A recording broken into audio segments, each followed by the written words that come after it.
Welcome NBA fans to Duke of NBA's 2011 NBA playoff preview. What I'm going to be previewing you right now is the Eastern Conference. I'm going to get in great depth in how each team is going to do against each other in the first round matchups that we have for this year's playoffs. I will talk about the Western Conference maybe a little bit, explain very little detail on who's going to come out there, but this is going to be a show segment of the Eastern Conference and who's going to come out there and who is going to come out in the Eastern Conference to the NBA Finals.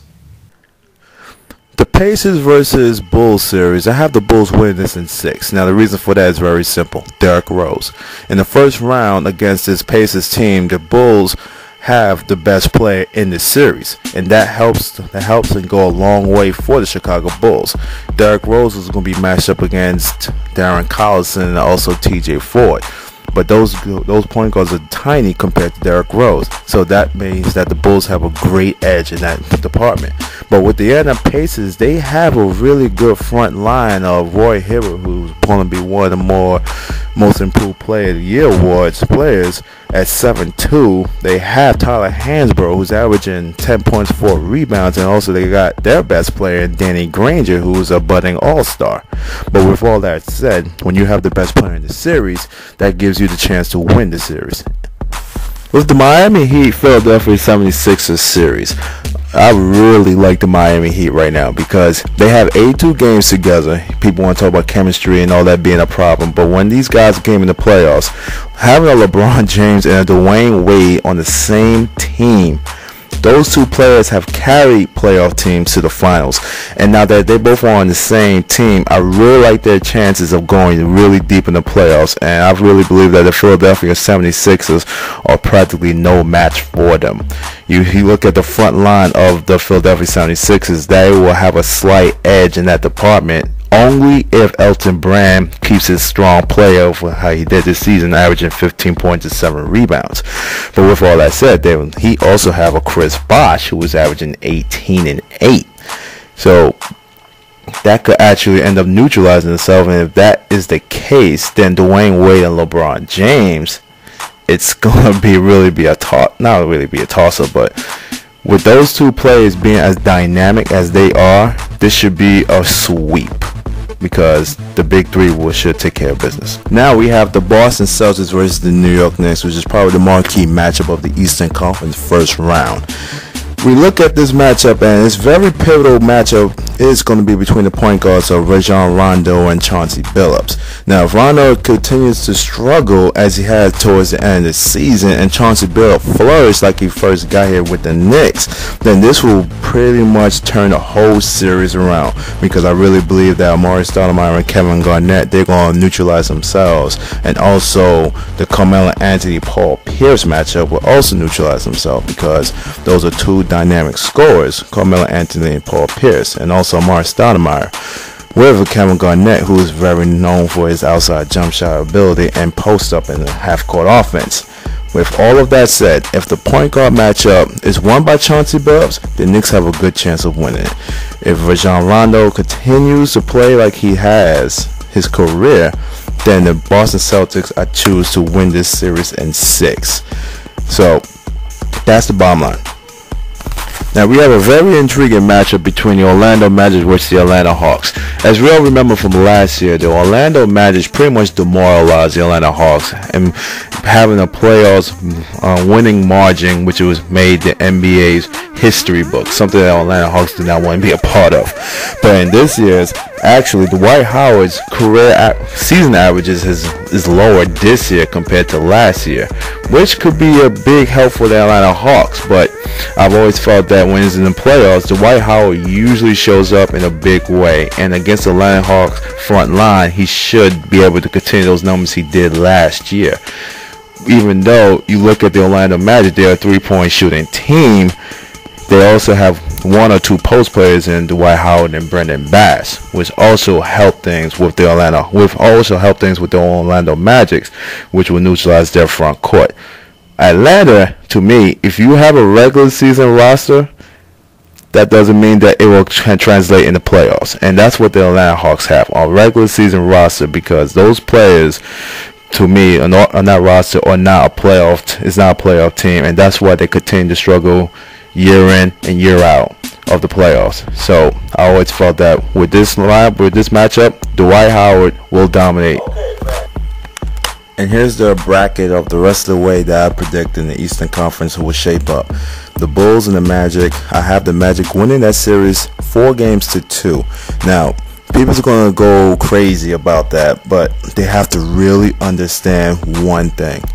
I always believe in a philosophy when it comes to NBA playoffs and also the NCAA tournament. The Magic have two playmakers, two dynamic playmakers. And they actually have a third one if he decides to show up. And even if he doesn't show up, I still think that the Bulls not easily, but they will lose to the Magic. And also, one of the reasons why I do not believe that the Chicago Bulls will go far is because when you have your point guard as your number one option, you're not going to be successful in the playoffs. It usually happens that if that was the case in the regular season, you could have a successful season due to that person's extraordinary talent. But in the playoffs, things cramp down and things get a lot harder, and you have to start depending on other players on your team. And I don't believe if your point guard is your first option, a dynamic scorer, he's not going to do as well in the playoffs as he did in the regular season. We have two examples. Can you as a viewer remember the last time that a dynamic point guard as a team's first option have ever won a championship? Can you go back the last 25 years? You could really think of one. And he didn't really win a championship, and that was Allen Iverson with the Philadelphia 76ers. And if you want to go further back, as their first option, remember that point guard that is their team's first option. You can't really think of any because it's unprecedented. You might say Detroit Pistons with Isaiah Thomas, but Isaiah Thomas was not the first option. They also had Joe Dumars, Vinnie Johnson, Bill Laimbeer. They had a very talented team, the Detroit Pistons, that went back to back. So if you go even further back, you might say Magic Johnson, but Magic Johnson was not the first option when the Lakers won the championship because they had Kareem Abdul-Jabbar, they had James Worthy, they had Byron Scott, they had an abundance of talent. So when you really think about it, when you're a point guard and you're the first option, you're not going to succeed in the playoffs. The Magic has Dwight Howard, who will cause the front line of the Chicago Bulls fits. And they also have Jameer Nelson. When Jameer Nelson is playing at a high level, Jameer Nelson is really, really good. And also, the Magic also have Hedo Turkoglu. This is one of the reasons why they acquire him from the trade, because they know his potential and how well of a playmaker he can be. So you add that all in, plus they're playing Brendan Bass more minutes in the 4th spot, which helps alleviate less pressure for Dwight Howard. You put all that together and you compare that to the Chicago Bulls. The Chicago Bulls only really have one playmaker.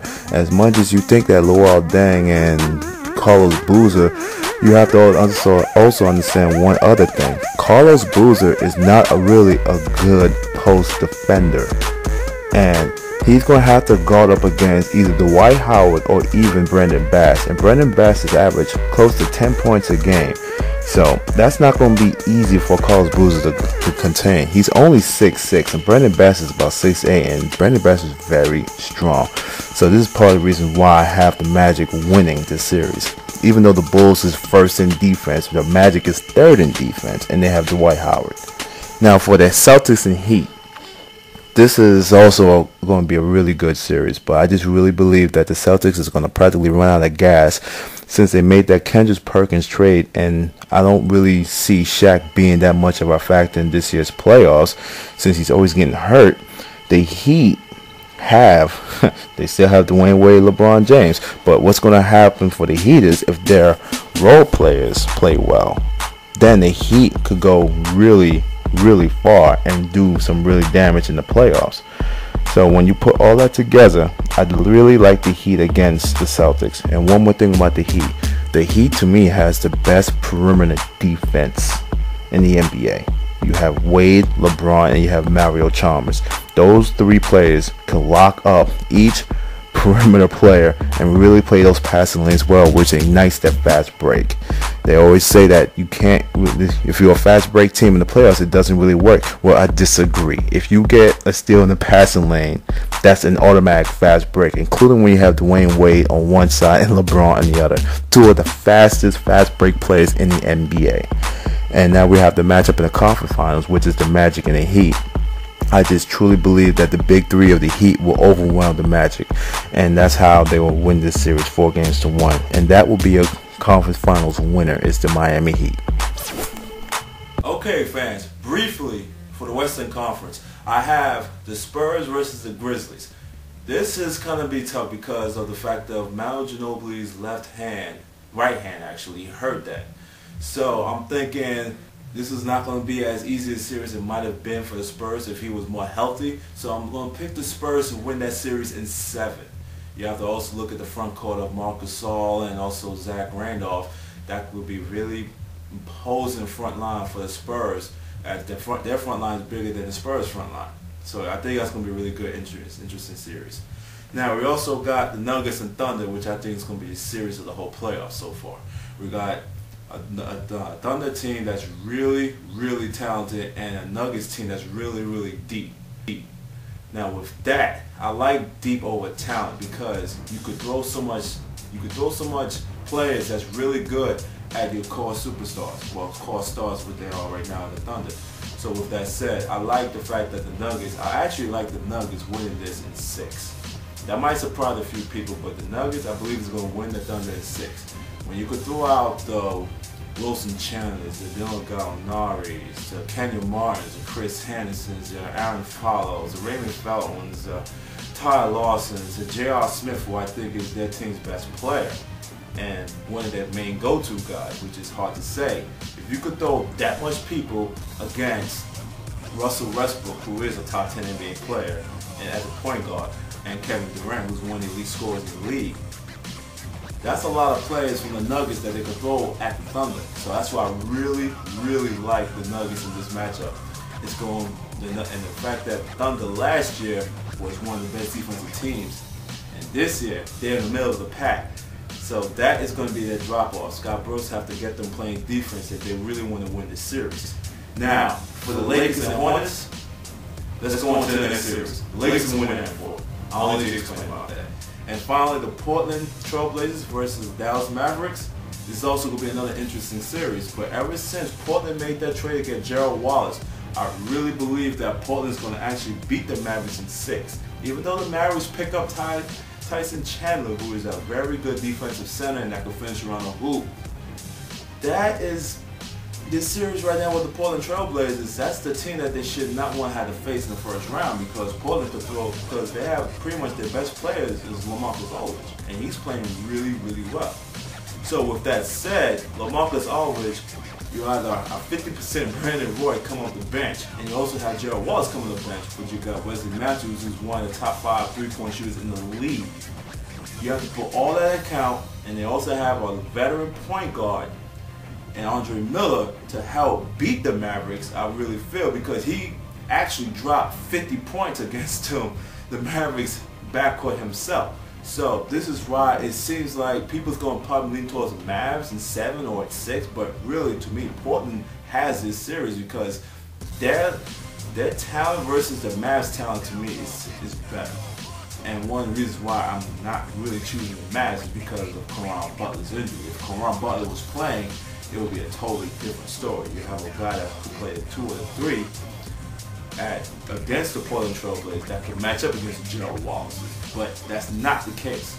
So with the Mavericks short backcourt, yeah, they're short. J.J. Barea is about 5'9", Jason Terry is 6'1". Jason Kidd is 6'4". That's a good size, but at his age, he has lost a step or two against Portland's backcourt, which could go with Andre Miller, Rudy Fernandez, that is 6'6", 6'7". Wesley Matthews is 6'8". He could play a 2 guard, and also Nicholas Batum, who is about 6'9". So when you look at the matchup from head to toe, you have to really, really like the Portland Trail Blazers.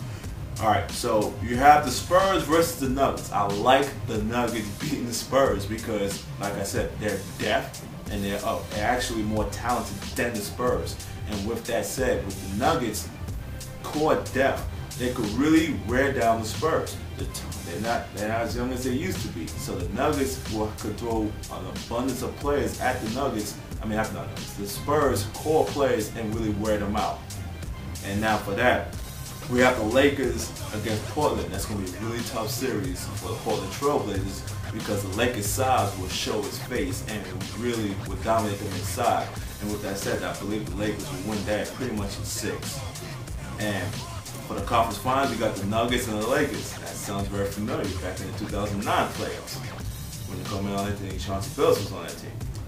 With that lineup, the Lakers will have a tough time against the Nuggets. But I'm not going as far as saying that the Nuggets will beat the Lakers. I'm not going to say that at all. The Lakers front court will really be the difference in this series. And that's part of the reasons why the Lakers chose not to make that trade for Carmelo Anthony. As dynamic of a scorer Carmelo Anthony is, you cannot trade away a 7'1" centerpiece center that they have that is only 23 years old. You trade away a center like that for another scorer to put in the mix of with Paul Gasol and Kobe Bryant and Lamar Artest with Lamar Odom that also plays the forward spot. Now you have a really, really deep forwards, but you are really lacking size.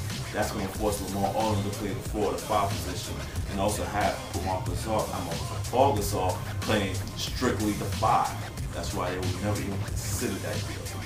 No disrespect to Carmelo Anthony, he's a good player. Thanks for watching for today's show, and I really hope that you guys gained a perspective on what I had to tell you guys about the NBA playoffs. Hopefully we have an enjoyable playoffs, and let's see what happens. Thanks again. And also, you can also follow me on Twitter at Duke of NBA. So hit me up, tweet me, comments, anything. I like to hear people's comments and see where we can go from there. All right, take care. Enjoy the playoffs.